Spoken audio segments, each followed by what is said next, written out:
खत्म ही हो गया, सब कुछ डाल रहा था। चल रहे तो लाइव। हाँ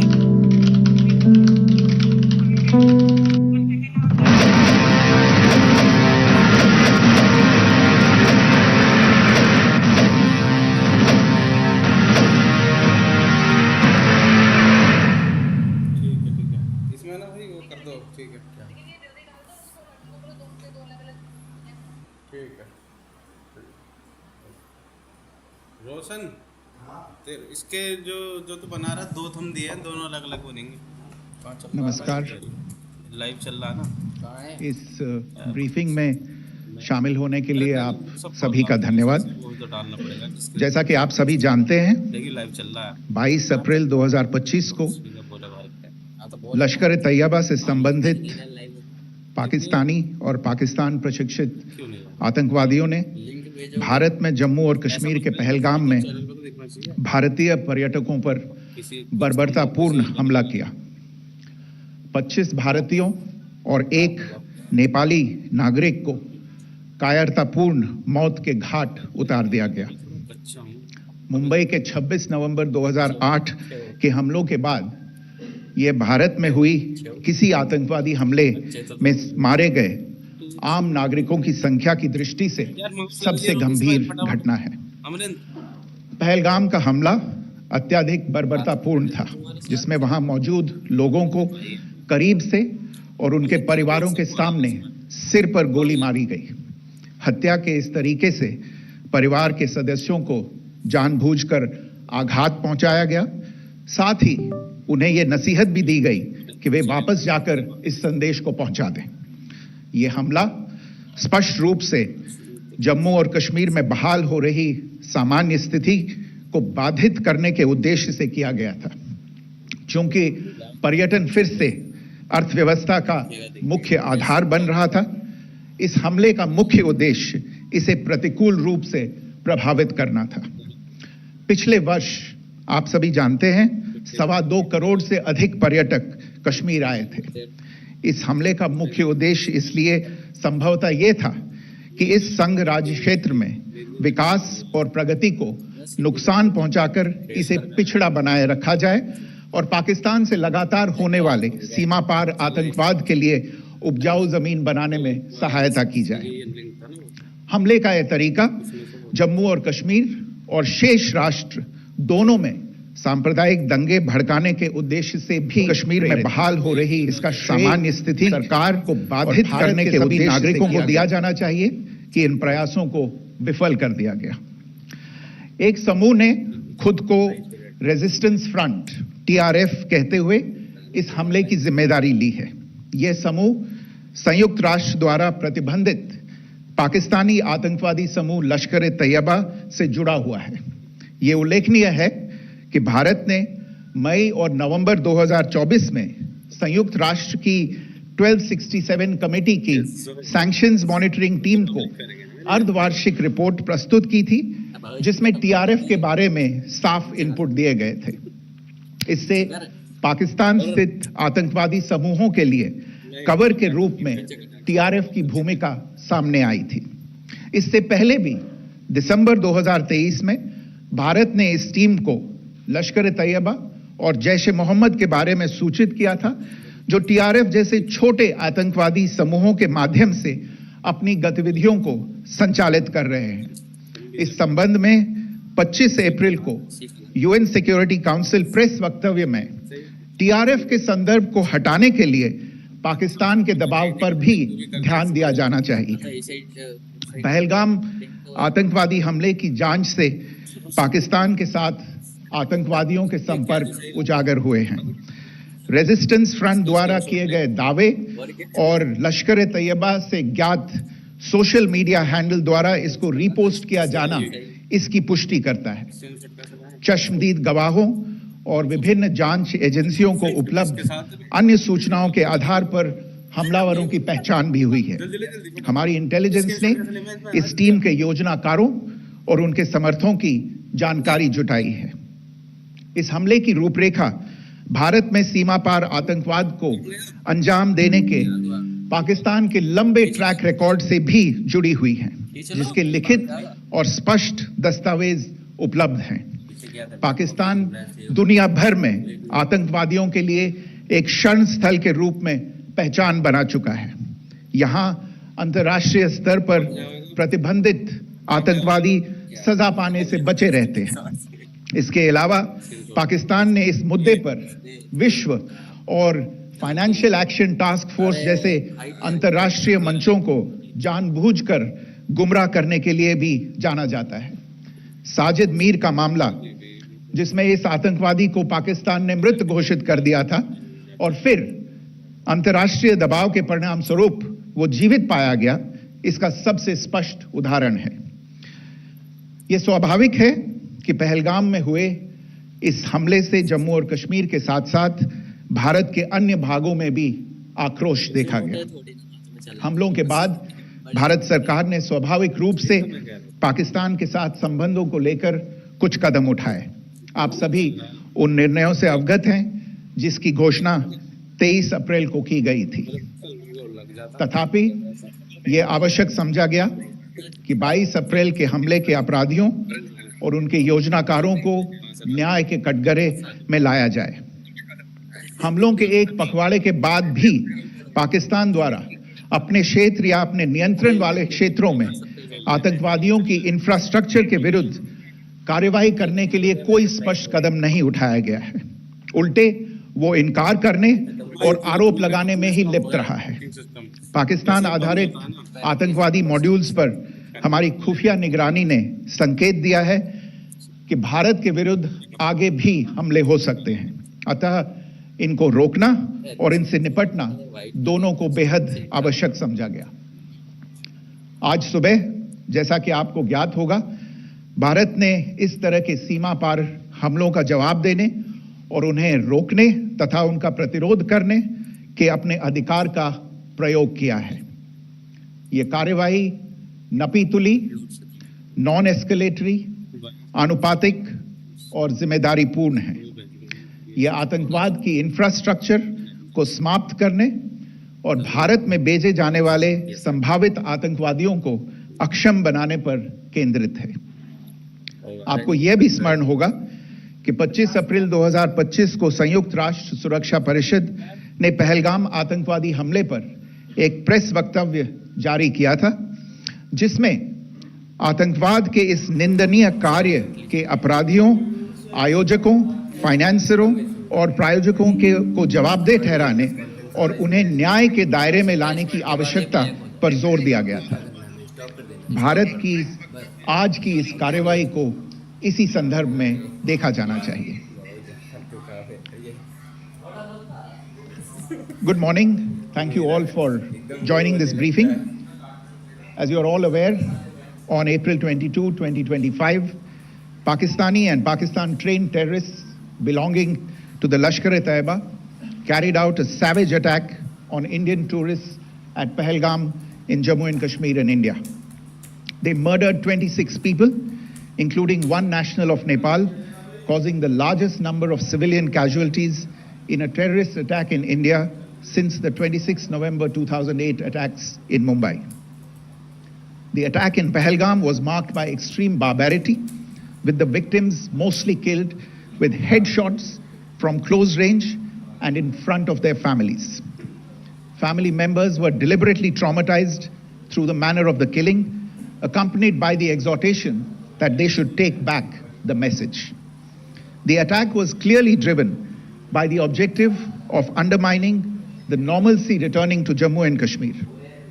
In particular, it was designed to impact the mainstay of the economy, tourism, with a record 23 million tourists visiting the valley last year.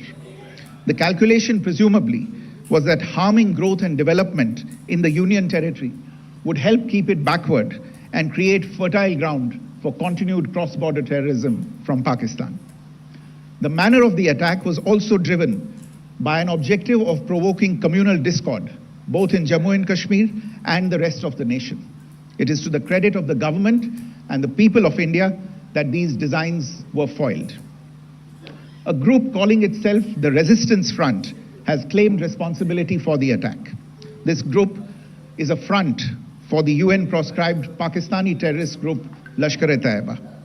It is notable that India had given inputs about the TRF in the half-yearly report to the monitoring team of the UN's 1267 Sanctions Committee in May and November 2024, bringing out its role as a cover for Pakistan-based terrorist groups. Earlier too, in December 2023, India had informed the monitoring team about Lashkar and Jaish-e-Mohammed operating through small terror groups such as the TRF. Pakistan's pressure to remove references to TRF in the April 25 UN Security Council press statement is notable in this regard. Investigations into the Pahalgam terror attack have brought out the communication notes of terrorists in and to Pakistan. The claims made by the Resistance Front and their reposting by known social media handles of the Lashkar-e-Taiba speak for themselves. Identification of the attackers based on eyewitness accounts as well as other information available to law enforcement agencies has also progressed. Our intelligence has developed an accurate picture of the planners and backers of this team. The features of this attack also tie in with Pakistan's long track record of perpetrating cross-border terror in India, which is well documented and beyond question. Pakistan also has a well-deserved reputation as a haven for terrorists from around the world, with internationally proscribed terrorists enjoying impunity there. In addition, Pakistan has been known to willfully mislead the world and international forums, such as the Financial Action Task Force, on this issue. The Sajid Mir case, in which this terrorist was declared dead and then, in response to international pressure, brought back to life, found alive and arrested, is the most glaring example. The latest attack in Pahalgam has understandably generated deep anger in Jammu and Kashmir and in other parts of India. Following the attacks, the government of India naturally responded with a set of initial measures relating to our engagement with Pakistan. You're all aware of the decisions that were announced on the 23rd of April. However, it was deemed essential that the perpetrators and planners of the 22nd April attack be brought to justice. Despite a fortnight having passed since the attacks, there has been no demonstrable step from Pakistan to take action against the terrorist infrastructure on its territory or on territory under its control. Instead, all it has indulged in are denials and allegations. Our intelligence monitoring of Pakistan-based terrorist modules indicated that further attacks against India were impending. There was thus a compulsion both to deter and to preempt. Earlier this morning, as you would be aware, India exercised its right to respond and preempt as well as deter more such cross-border attacks. These actions were measured, non-escalatory, proportionate, and responsible. They focused on dismantling the terrorist infrastructure and disabling terrorists likely to be sent across to India. You would also recall that the Security Council on 25th April 2025 had issued a press statement on the Pahalgam terror attack, underlining, and I quote, the need to hold perpetrators, organizers, financiers, and sponsors of this reprehensible act of terrorism accountable and bring them to justice, unquote. India's latest actions should be seen in this context. Joining me for this briefing on our actions earlier this morning are Colonel Sophia Qureshi and Wing Commander Vyomika Singh. I will request them to share some details regarding Operation Sindoor with all of you.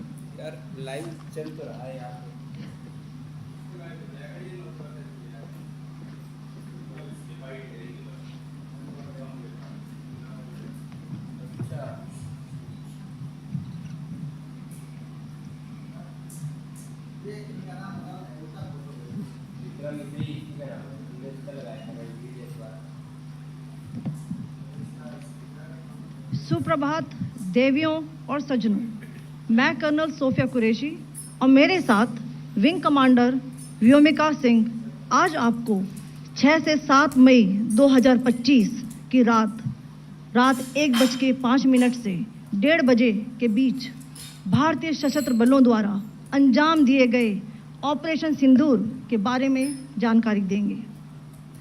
Operation सिंदूर 22 अप्रैल को पहलगाम में हुए विभत्स आतंकवादी हमले के शिकार मासूम नागरिकों व उनके परिवारों को न्याय देने के लिए लॉन्च किया गया था।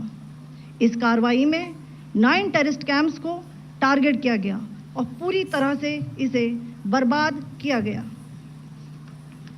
पाकिस्तान में पिछले 3 दशकों से टेरर इंफ्रास्ट्रक्चर का निर्माण हो रहा है। इसमें recruitment, indoctrination centres, training areas व लॉन्च पैड शामिल थे, जो पाकिस्तान और पाक अधिकृत जम्मू कश्मीर POJK दोनों में फैले हैं। Operation Sindoor was launched by Indian Armed Forces to deliver justice to the victims of Pahalgam terror attack and their families. 9 terrorist camps were targeted and successfully destroyed. Over the last 3 decades, Pakistan has systematically built terror infrastructure. It is a complex web of recruitment and indoctrination centers, training areas for initial and refresher courses, and launch pads for handlers. These camps are located both in Pakistan as well as Pakistan occupied Jammu and Kashmir areas. Some of the well-known training camps are located, as you can see on the screen. They are distributed from Savai Nala in the north, counting to approximately 21, ending at Bhagalpur to the south. इन लक्ष्यों का चयन विश्वसनीय intelligence सूचनाओं के आधार पर हुआ, ताकि आतंक गतिविधियों की रीढ़ तोड़ी जा सके, और यह खास ध्यान दिया गया कि निर्दोष नागरिकों और सिविलियन इंस्टॉलेशन को नुकसान न पहुंचे। The selection of these targets for Operation Sindoor was based on credible intelligence inputs and role of these facilities in perpetrating the terror activities. The locations were so selected to avoid damage to civilian infrastructures and loss of any civilian lives. This was done with due diligence, and the camps selected for targeting and their engagement will now be shown to you one by one. POJK के target मैं आपको बताना चाहूंगी। सबसे पहले सवाई नाला camp Muzaffarabad, जो कि POJK के लाइन ऑफ कंट्रोल से 30 किलोमीटर दूर है। यह एक लश्कर तोयबा का ट्रेनिंग सेंटर था। 20 अक्टूबर 2024 सोनमर्ग, 24 अक्टूबर 24 गुलमर्ग, 22 अप्रैल 2025 पहलगाम, इन हमलों के आतंकियों ने यहीं से प्रशिक्षण लिया था। सैयदना बिलाल कैंप मुजफ्फराबाद, यह एक जैश-ए मोहम्मद का स्टेजिंग एरिया है। यह हथियार, विस्फोटक और जंगल सर्वाइवल ट्रेनिंग का केंद्र भी था। गुलपुर कैंप कोटली,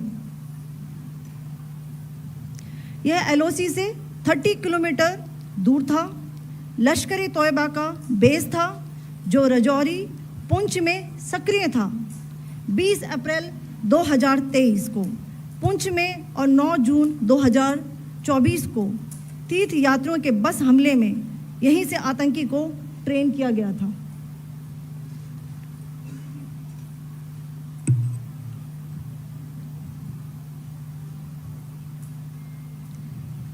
बरनाला कैंप बिम्बर, यह LOC से 9 किलोमीटर दूर है। यहाँ पर हथियार, हैंडलिंग, IED व जंगल सर्वाइवल का प्रशिक्षण केंद्र था। अब्बास कैंप कोटली,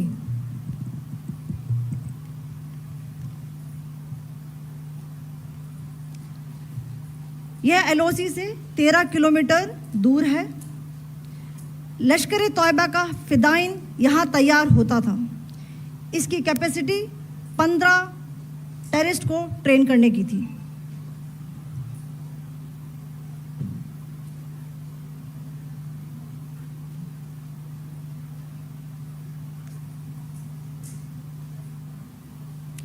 अब मैं पाकिस्तान के अंदर के टारगेट से अवगत कराना चाहूँगी। पहला, सर्जल कैंप सियालकोट, यह अंतर्राष्ट्रीय सीमा से 6 किलोमीटर की दूरी पर है, सांबा कठुआ के सामने।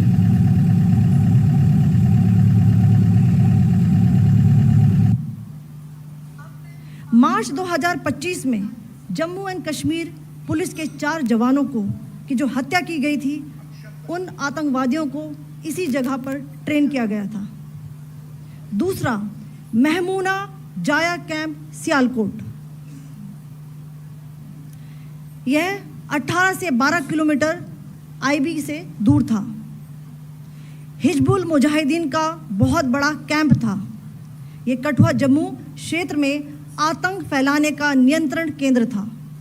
पठानकोट एयरफोर्स बेस पर किया गया हमला भी इसी कैंप से प्लान और डायरेक्ट किया गया था। मरकज ताइबा मुरीद के, यह आईबी से 18 से 25 किलोमीटर दूरी पर है। 2008 के मुंबई हमले के आतंकी भी यहीं से प्रशिक्षित हुए थे।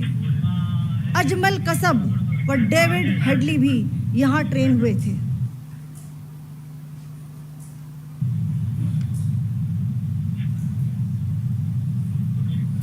आगे दूसरा आया।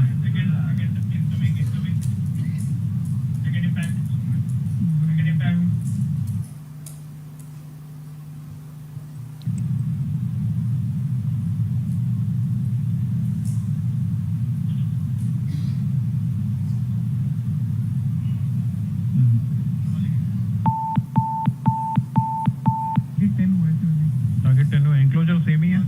7 it is hit the target.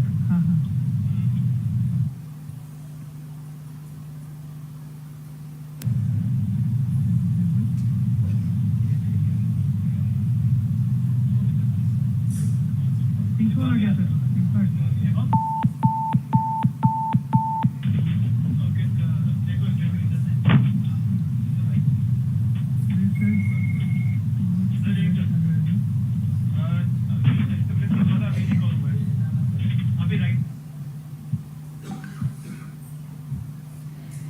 मरकज सुभान अल्लाह भावलपुर, यह इंटरनेशनल बाउंड्री से 100 किलोमीटर दूर है।